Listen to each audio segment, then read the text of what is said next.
En algún lugar de Londres, dentro de una caja fuerte que pertenece a un tribunal y no a una familia, hay un documento que ninguna persona viva tiene permitido leer. No se ha perdido. Nadie lo extravió, nadie lo robó y nadie lo busca. Se conoce su paradero.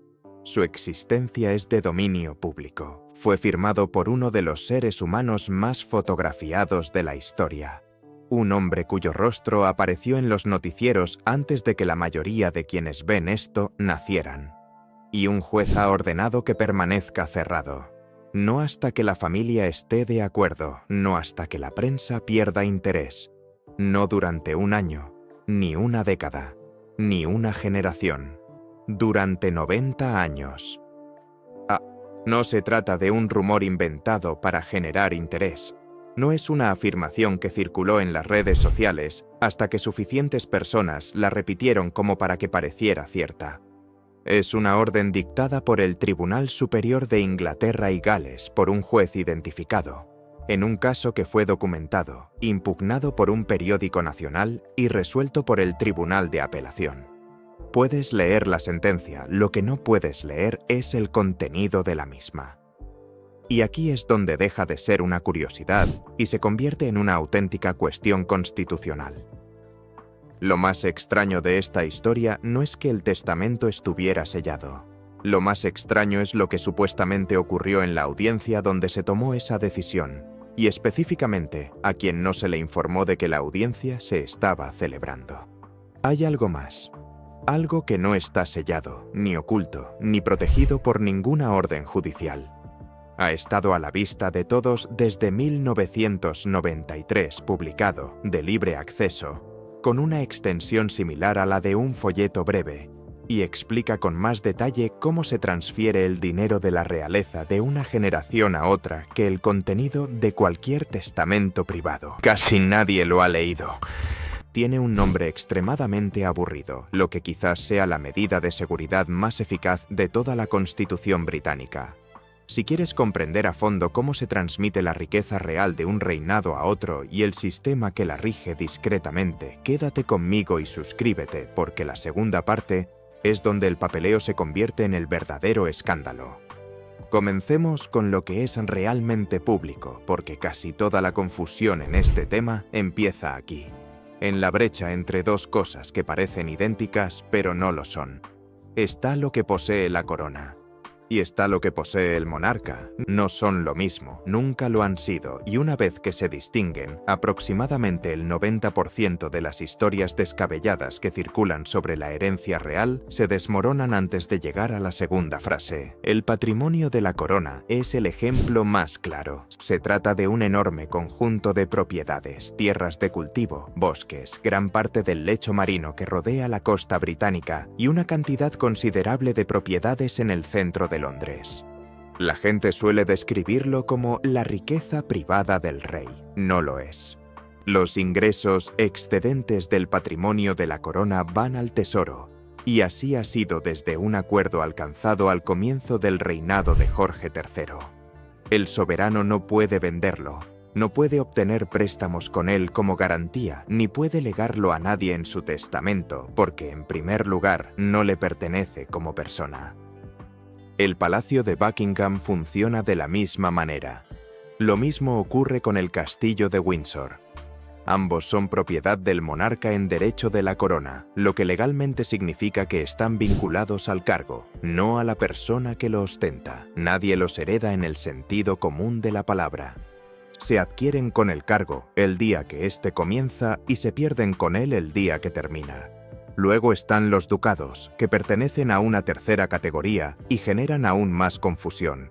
El ducado de Lancaster proporciona ingresos privados al soberano. El ducado de Cornualles proporciona ingresos privados al heredero. Ninguno de los dos es una posesión personal que pueda venderse y embolsarse.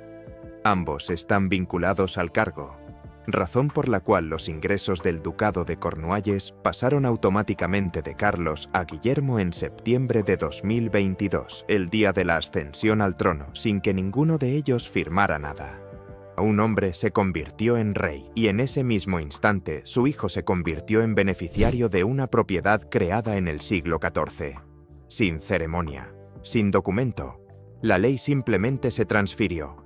Y luego, completamente al margen de todo esto, está la propiedad privada. La tierra que la familia posee realmente, como si fuera una casa. Aquí es donde entran en juego Balmoral y Sandringham, y esta distinción es más importante que cualquier otro dato en este tema. El príncipe Alberto compró la finca de Balmoral en la década de 1850 con fondos privados, en el lado escocés de la frontera, porque Victoria se había enamorado de las tierras altas y él quería que ella tuviera un lugar que les perteneciera, en lugar de al Estado. Sandringham fue comprada en la década de 1860 en Norfolk, para quien se convertiría en Eduardo VII. Ambas compras se realizaron con dinero privado. Desde entonces, ambas propiedades han permanecido como propiedad privada, transmitiéndose dentro de la familia en lugar de estar vinculadas al trono. Esto significa que Isabel II las poseía personalmente, no como soberana, sino como terrateniente. Podía recorrer esos terrenos como una mujer que poseía las escrituras, no como arrendataria del Estado británico. Y esa es precisamente la razón por la que pasaba tanto tiempo cada año en ambas. Eran, en el sentido legal más literal, suyas. Cuando falleció en septiembre de 2022, ambas pasaron a Carlos, no mediante una lectura dramática en una sala con paneles de madera, no mediante una cláusula controvertida, no por la victoria de nadie en una disputa. Se transmitieron porque así es como la familia ha organizado sus propiedades privadas durante casi 2 siglos. Y porque la transferencia de un monarca a otro es el único momento en que la propiedad privada y la función oficial coinciden casi a la perfección. Por eso, muchas de las historias que circulan sobre este tema son erróneas desde el principio, incluso antes de llegar a la parte interesante. La princesa Ana nunca ha tenido autoridad legal sobre Balmoral ni Sandringham, ni antes de la muerte de la difunta reina, ni durante su fallecimiento, ni después. Nunca estuvo en posición de poseer ninguna de las 2 propiedades, de bloquear su transferencia, ni de cederlas a nadie, porque la estructura de propiedad simplemente no lo permite. Cualquier historia que afirme que Ana controla una de esas propiedades ha fracasado desde el punto de vista de las escrituras. La princesa de Gales tampoco ha recibido la propiedad de ninguna propiedad real. No se le ha transferido nada de ese tipo, no existe ningún anuncio de tal transferencia. Y la estructura de estas propiedades implica que no se produciría nada parecido. Catalina está casada con el heredero al trono. Se trata de un cargo de enorme relevancia pública y en términos estrictamente patrimoniales, sin derecho a propiedad alguna. Nada de esto constituye un escándalo. No es un desaire, una degradación, ni una disputa familiar expresada a través de documentos.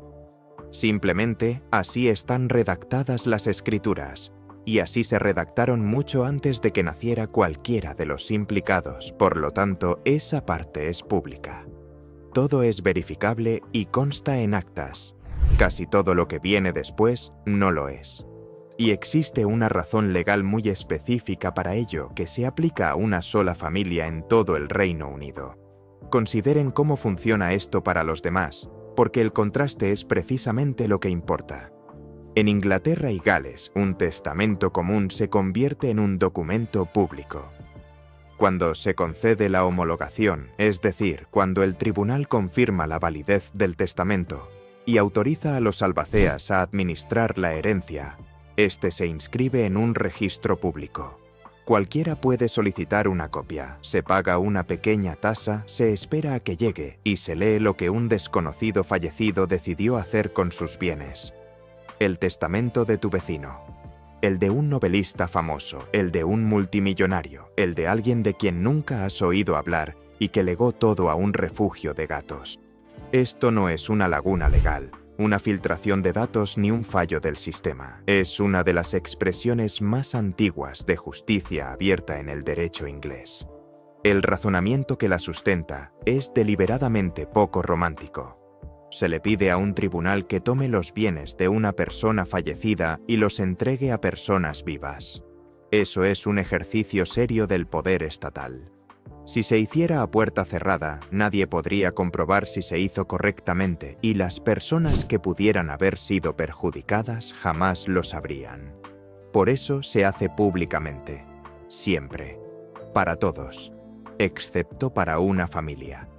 Esta práctica se remonta a 1910, cuando el testamento del príncipe Francisco de Teck, hermano de la futura reina María, fue sellado por orden judicial tras unas circunstancias que, según se cuenta, la familia consideró sumamente embarazosas. Lo que comenzó como una respuesta a una situación específica se consolidó a lo largo del siglo siguiente, hasta convertirse casi en una costumbre.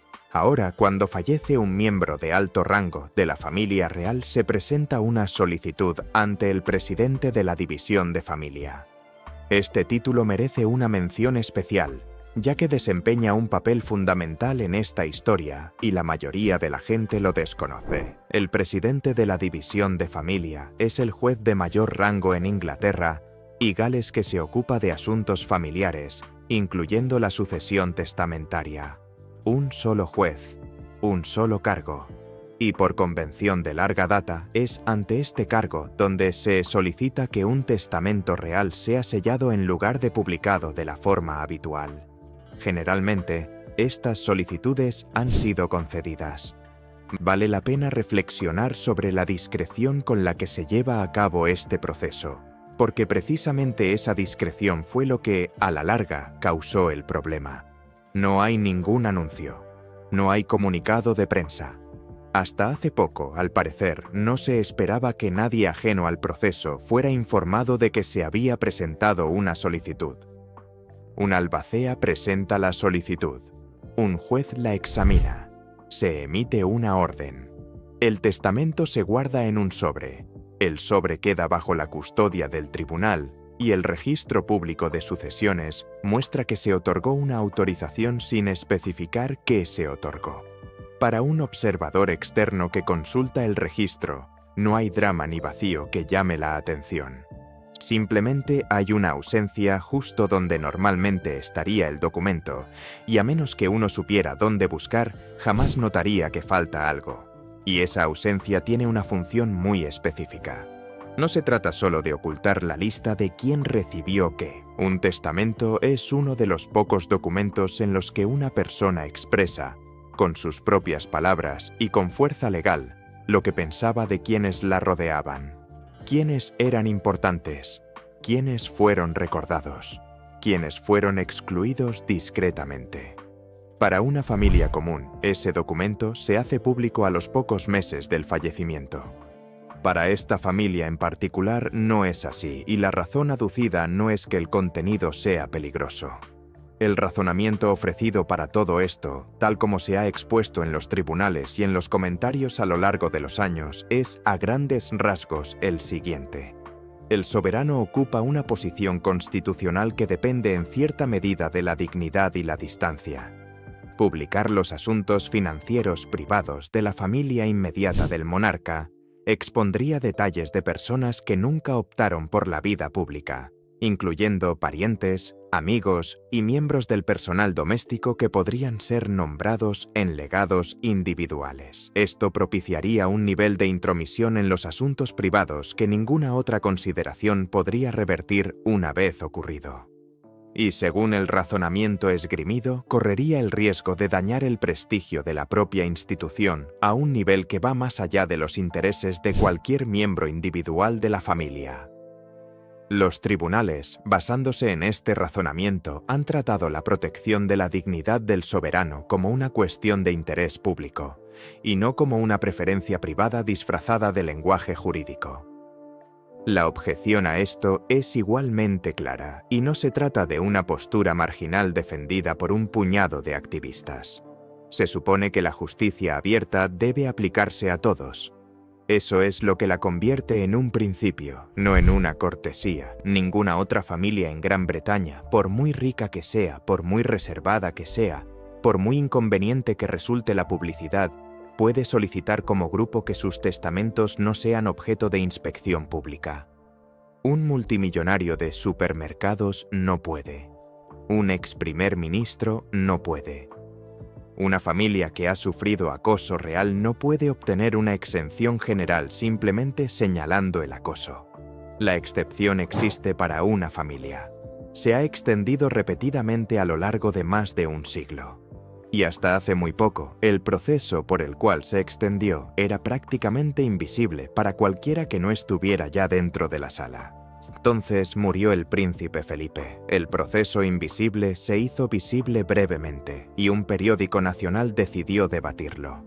Felipe falleció en abril de 2021, a los 99 años, tras la carrera como consorte real más larga de la historia británica. En septiembre de ese mismo año, Sir Andrew MacFarlane, entonces presidente de la División de Familia, dictaminó que el testamento del duque de Edimburgo debía mantenerse sellado y permanecer cerrado al público durante 90 años. 90 años. Reflexionen sobre esa cifra por un momento.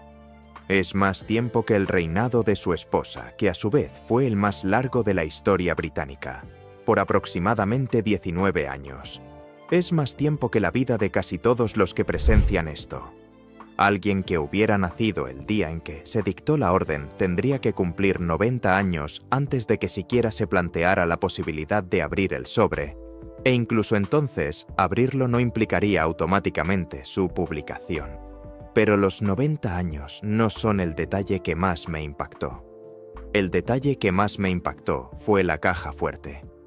Porque al explicar su decisión, el juez describió algo cuya existencia la mayoría desconocía. Existe, bajo custodia del tribunal, una caja fuerte. Dentro de esa caja fuerte hay más de 30 sobres. Cada sobre contiene el testamento sellado de un miembro fallecido de la familia real, y algunos han permanecido allí durante décadas. Nadie los había abierto. Nadie los había revisado. Y según el relato, no existía un procedimiento establecido para saber qué ocurriría cuando expirara el plazo de sellado, porque en más de 100 años de funcionamiento, al parecer, la cuestión nunca se había planteado seriamente. Piensen en lo que esto implica. Una práctica habitual venía vigente desde antes de la Primera Guerra Mundial. Solicitud tras solicitud, sobre tras sobre, sellado tras sellado, cada uno completamente legal, cada uno dictado por un juez serio por razones que consideraba válidas. Los testamentos de personas nacidas durante el reinado de Victoria se encontraban en esa caja fuerte junto a los de personas fallecidas en tiempos recientes. Y el sistema que los custodiaba, al parecer, nunca había definido cómo debía ser el desenlace. Por lo tanto, la sentencia propuso un procedimiento. Después de 90 años, el testamento podría abrirse en privado, en presencia de personas específicas, y en ese momento se decidiría si alguna parte del mismo debería hacerse pública. Esto significa que la cifra de 90 años no es una cuenta regresiva para la publicación, sino una cuenta regresiva para una reunión en la que alguien decidirá si alguna vez debe haber una cuenta regresiva para la publicación. Y ese, en cierto modo, es el tema en miniatura. No es una bóveda, sino un sistema de archivo que nadie terminó de diseñar. Aquí es donde la historia dejó de centrarse en la herencia de un solo hombre y se convirtió en algo mucho más importante. La audiencia en la que se decidió mantener el testamento en secreto se celebró a puerta cerrada. Según los informes y el posterior litigio, los medios de comunicación ni siquiera fueron notificados de la audiencia. Ningún periodista tuvo la oportunidad de argumentar a favor de la admisión de la prensa. Nadie estuvo presente para presentar alegaciones sobre si 90 años constituían un plazo proporcional o si un período menor habría cumplido el mismo propósito, porque nadie ajeno al proceso sabía que se celebraría una audiencia. La decisión sobre el secreto se tomó a puerta cerrada, sin que nadie estuviera presente para oponerse. The Guardian la impugnó. Y es importante aclarar la naturaleza de esa impugnación, ya que suele malinterpretarse. El argumento central del periódico no era que el testamento de Philip se hiciera público y se publicara en primera plana. Era más específico y, en cierto modo, mucho más contundente. El argumento, según se informó, giraba en torno al procedimiento. que la decisión de excluir a la prensa se tomó sin siquiera escucharla, que la justicia abierta exige, como mínimo, que se informe a los medios cuando un tribunal está a punto de cerrar sus puertas, y que una audiencia privada sobre el alcance del secreto es algo sumamente extraño para un tribunal comprometido con la transparencia, que se desarrolla sin la presencia de nadie. El caso llegó al Tribunal de Apelación, que lo examinó en 2022, y el resultado no fue la victoria rotunda que el periódico había solicitado. El tribunal desestimó la apelación, se confirmó la decisión de mantener el testamento en secreto. La orden se mantiene, el sobre permanece cerrado, y los 90 años siguen transcurriendo exactamente como se estipularon. Quien diga que The Guardian ganó ese caso no está describiendo lo que sucedió, pero la sentencia tampoco desestimó la objeción. Abordó el argumento de la justicia abierta de forma directa y extensa, y los informes de la época señalaron que el tribunal reconoció que la gestión de la notificación a los medios en solicitudes de este tipo merecía una revisión en el futuro. El resultado práctico fue una especie de empate curioso. El sello se conservó intacto y el proceso de sellado salió a la luz, un proceso que había logrado evitar durante más de 110 años. Así pues, la situación actual es la siguiente, y conviene aclararla claramente, dado el sinsentido que se ha escrito al respecto. Existe un testamento perteneciente al difunto duque de Edimburgo, que un tribunal ha ordenado que nadie pueda leer durante 90 años. Hubo una auténtica batalla legal sobre si la decisión de mantenerlo en secreto se había tomado con demasiada discreción. Dicha batalla se debatió públicamente, se informó públicamente y se resolvió públicamente, lo que la convierte en la única parte de todo este asunto que se desarrolló a la vista de todos. El testamento de Isabel II tampoco se ha publicado. Según la misma convención de larga data, los testamentos de los miembros de alto rango de la familia real se sellan en lugar de publicarse en el registro de sucesiones ordinario. Y se ha informado ampliamente que el suyo se tramitó de la misma manera. Se desconoce su contenido. Desconocido para la prensa, desconocido para el público, desconocido para mí y desconocido para este vídeo. Y quiero ser franco al respecto, porque es el punto en el que la mayoría de los análisis sobre este tema se desmoronan silenciosamente. Cualquiera que diga lo que está escrito en ese documento está adivinando. Puede que adivinen de forma plausible, puede que adivinen de forma entretenida, pero están adivinando, y adivinar el contenido de un testamento sellado es precisamente lo que hace que una historia real y genuinamente interesante se convierta en una historia inventada sin valor. No hay ninguna página filtrada, no hay ninguna fuente cercana a los albaceas. Hay un sobre, un tribunal y una fecha del siglo XXII, lo que nos deja con el dinero. Y el dinero, a diferencia del testamento, está documentado. Y es en el dinero donde esta historia deja de ser sobre una sola familia y comienza a ser sobre todos, porque una norma fiscal no es un asunto privado. Es una decisión sobre quién paga y quién no, tomada en nombre del público, y puede ser leída por cualquiera que esté dispuesto a consultar un documento que casi nadie lee. En febrero de 1993, el Palacio y el Gobierno publicaron un documento con uno de los títulos menos prometedores de la vida pública británica.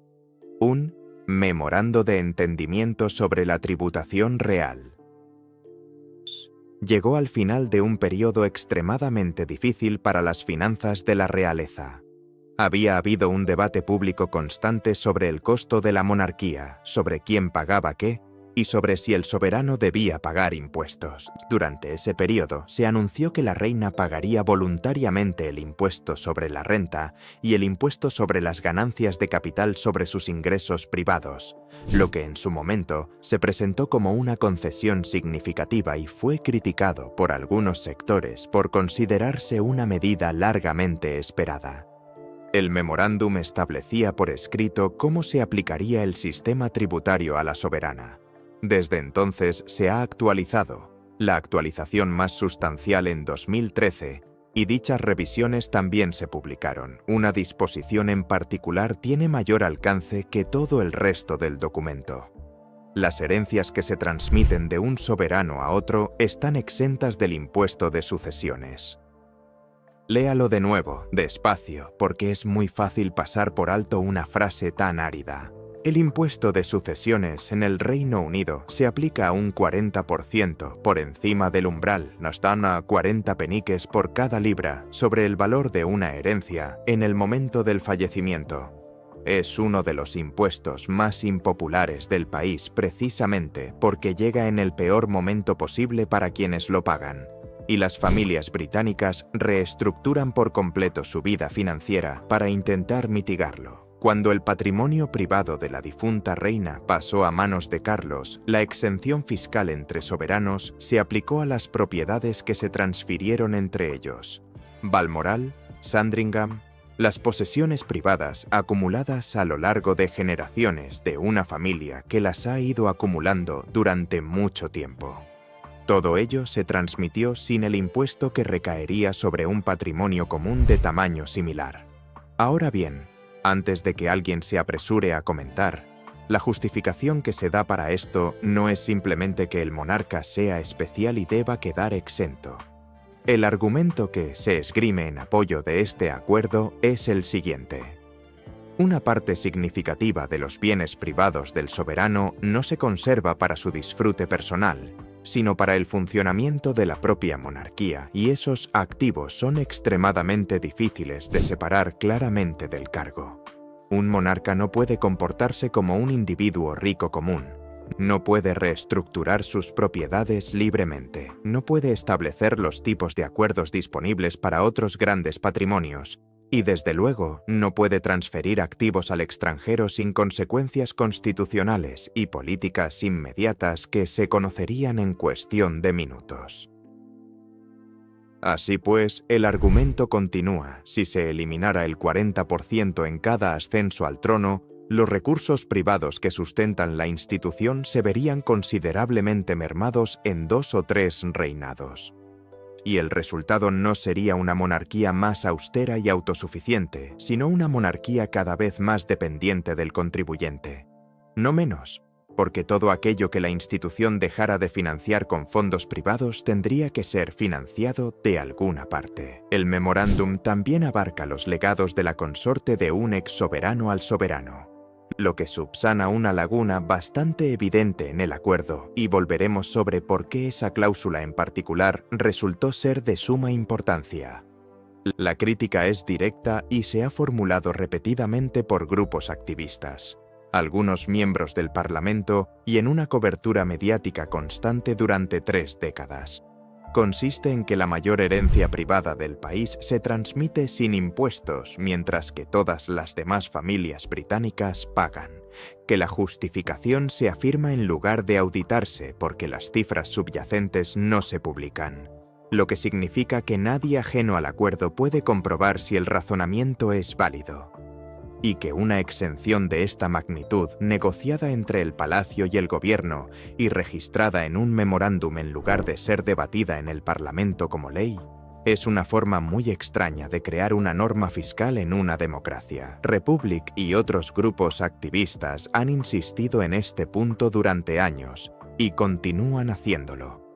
El contraargumento también está disponible: que el soberano paga voluntariamente impuestos que ninguna ley le obliga a pagar, que la exención es limitada, no generalizada, y se aplica a la transferencia entre monarcas, no a la familia en general, de modo que los demás miembros de la familia real reciben el mismo trato que cualquier otro ciudadano al fallecer.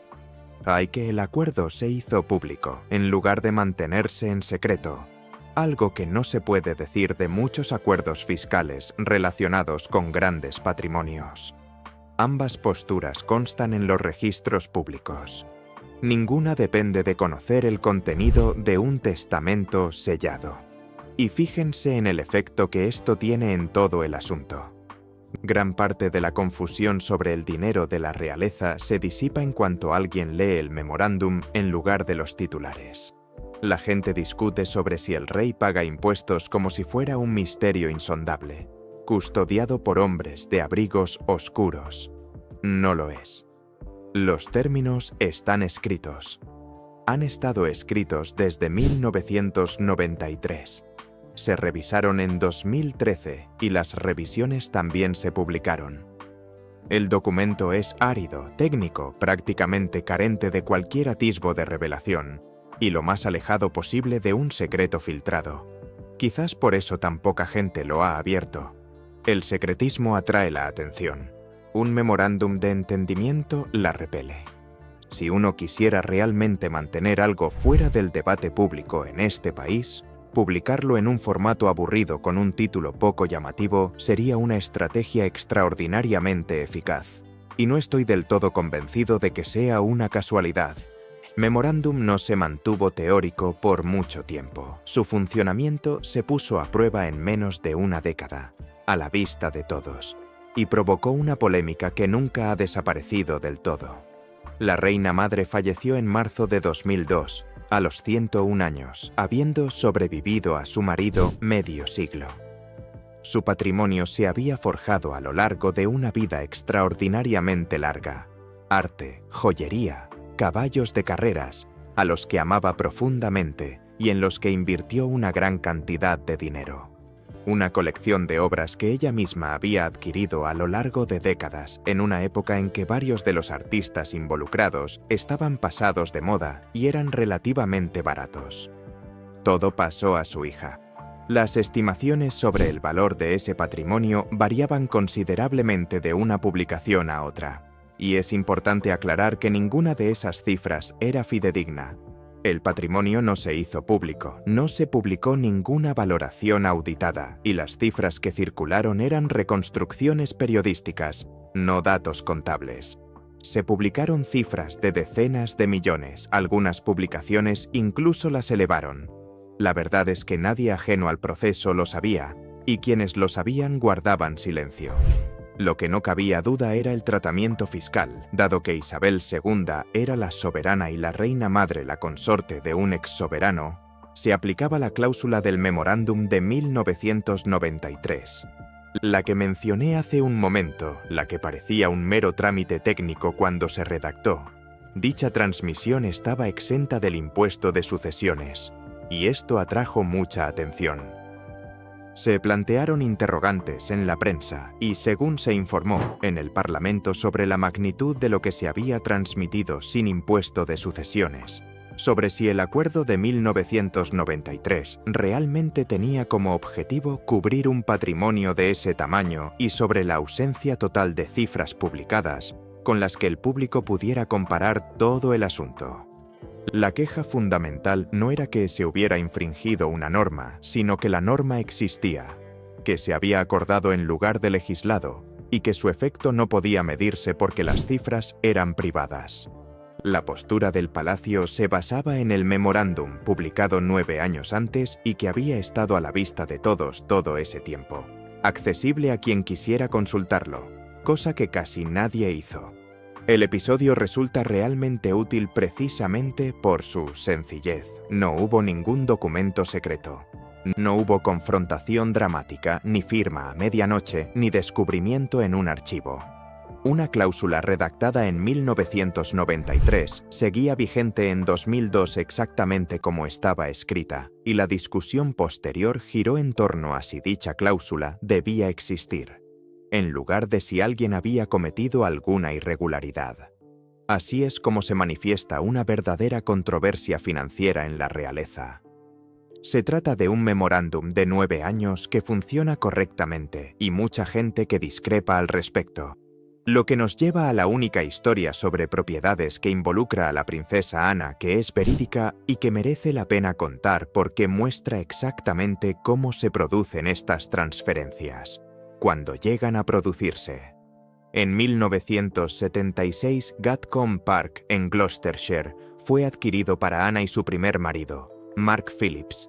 La casa había pertenecido a Rab Butler, uno de los políticos conservadores más importantes que nunca llegó a ser primer ministro, un hombre que estuvo cerca del liderazgo en más de una ocasión, pero nunca lo consiguió. Según se cuenta, la reina compró la propiedad para su hija y Ana ha vivido allí desde entonces. Tras un divorcio, tras un segundo matrimonio, Tras 5 décadas de una intensa actividad pública que, según la mayoría de las publicaciones, la ha convertido en una de las personas más ocupadas de la familia. La finca se amplió posteriormente con terrenos agrícolas colindantes y ha funcionado como una propiedad agrícola productiva, no como una simple residencia de lujo. Ahora bien, fíjense en todo lo que la historia no incluye. No hay ceremonia de firma, no hay sobresellado, ni maletín de cuero rojo, ni codicilo manuscrito encontrado en un cajón. No hay ningún familiar furioso, ningún funcionario excluido, ni escena en un pasillo. Nadie fue convocado, nadie fue excluido. Una propiedad salió al mercado, fue comprada. Un miembro de la familia se mudó a la propiedad. La transacción se dio a conocer de la forma habitual en que se conocen las grandes transacciones inmobiliarias en Gran Bretaña. Lentamente, de forma parcial, a través de los registros de propiedad y los periodistas que los consultan. En su momento se informó como una compra, porque en efecto se trataba de una compra. Este es el patrón que se repite en todo este asunto, y una vez que se comprende, es imposible ignorarlo. Las propiedades reales se transfieren mediante compra, por acuerdos familiares de larga data y por el traspaso automático de bienes privados de un monarca a otro el día de su ascensión al trono. No se transfieren por revelación. No cambian de manos en un momento dramático porque alguien firmó un documento frente a un testigo a medianoche. Así que, cuando un titular anuncia la repentina transferencia de una propiedad, la anulación de un título de propiedad o la aparición de un documento que lo cambió todo, hay que tenerlo en cuenta. Las transferencias de propiedades requieren meses de trámites. Implican abogados, búsquedas, tasaciones, inscripciones en el registro de la propiedad y una cantidad ingente de papeleo tedioso. Nadie lo graba, y nadie lo vería aunque lo hicieran. Probablemente por eso se sigue creando la versión inventada. ¿Qué queda entonces que realmente desconocemos? Mucho más de lo que sugieren las cifras que circulan por Internet. Las estimaciones de la fortuna personal de Isabel II variaban enormemente entre las distintas publicaciones. Algunas listas de personas ricas la situaban en cientos de millones. Otras llegaban a conclusiones muy diferentes basándose en supuestos muy distintos. Estas estimaciones discrepaban porque se basaban en conjeturas sobre qué bienes se consideraban personales, cuál era su valor y cómo estaban estructurados. Ninguna de las personas que elaboraron las estimaciones tuvo acceso a las cuentas subyacentes sencillamente porque éstas no se publican. La confusión se agrava considerablemente con la colección real, que contiene una cantidad extraordinaria de arte y objetos y se conserva en fideicomiso para la nación, en lugar de ser propiedad personal de alguien. En ocasiones, la cobertura mediática ha incluido partes de esta colección en estimaciones de patrimonio personal, lo que infla drásticamente la cifra resultante y describe erróneamente lo que realmente se posee. Es como añadir el contenido de un museo nacional al patrimonio neto de una familia solo porque un miembro de esa familia tiene las llaves. Existen otras lagunas y no son pequeñas. Las inversiones privadas no se divulgan. El contenido exacto de la colección de caballos, la colección de sellos reunida a lo largo de generaciones y las joyas de propiedad personal frente a las que están en poder de la corona son cuestiones que los ajenos a la historia reconstruyen en lugar de analizar. Esta última distinción es de suma importancia y casi nunca se hace correctamente. Algunas joyas son propiedad privada y pueden legarse a quien el propietario elija.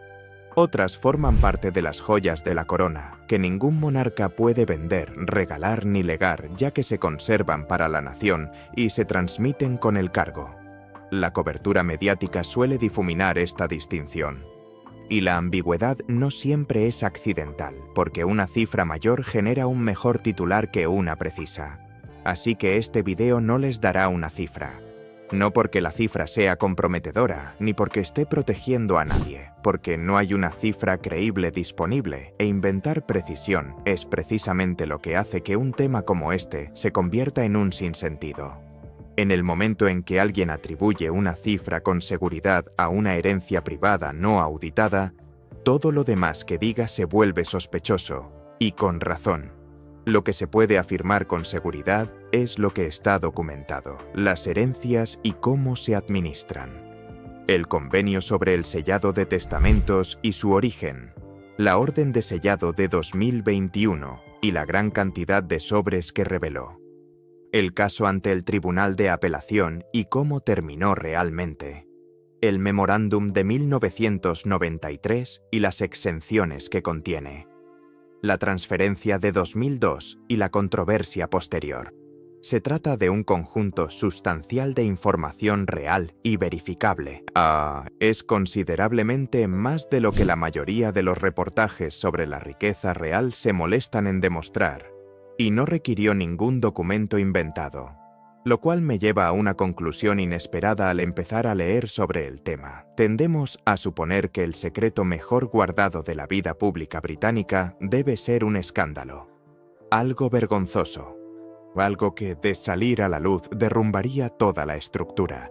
Suponemos que el secretismo existe por lo que se oculta. Las pruebas apuntan a algo mucho más extraño. El secreto mejor guardado de la vida pública británica parece ser un archivador, una caja fuerte bajo custodia judicial que contiene más de 30 sobres que nadie ha abierto, supervisada por una sucesión de jueces que heredaron una convención de 1910 y que en su mayoría se han negado a romperla, no porque se les ordenara, sino porque estaba allí cuando llegaron y porque cada solicitud individual, considerada por sí sola, parecía lo suficientemente razonable como para ser concedida. El secretismo no es una improvisación de la familia real, sino una costumbre legal. Y las costumbres son mucho más difíciles de cuestionar que las conspiraciones, porque no hay a quien acusar. No se puede revelar una convención, solo se puede preguntar en voz alta y públicamente si debería seguir vigente, que es precisamente lo que ocurrió en 2022 y por lo que ese caso tiene relevancia más allá del patrimonio de un solo hombre. Durante más de 110 años, la validación de los testamentos reales se llevó a cabo discretamente. Solicitud tras solicitud, sobre tras sobre, nadie fuera de la sala tenía la autoridad, ni en la mayoría de los casos siquiera el conocimiento, para cuestionar si esto debía estar sucediendo. Cuando un periódico finalmente preguntó, el tribunal no se escondió, escuchó los argumentos, confirmó el secreto del testamento y expuso su razonamiento en una sentencia publicada que cualquiera que esté siguiendo esto puede leer esta tarde. El testamento permanece cerrado. El razonamiento es público. Estos dos hechos, uno al lado del otro, constituyen la verdadera historia y son más interesantes que cualquier historia inventada porque son genuinamente inconclusas.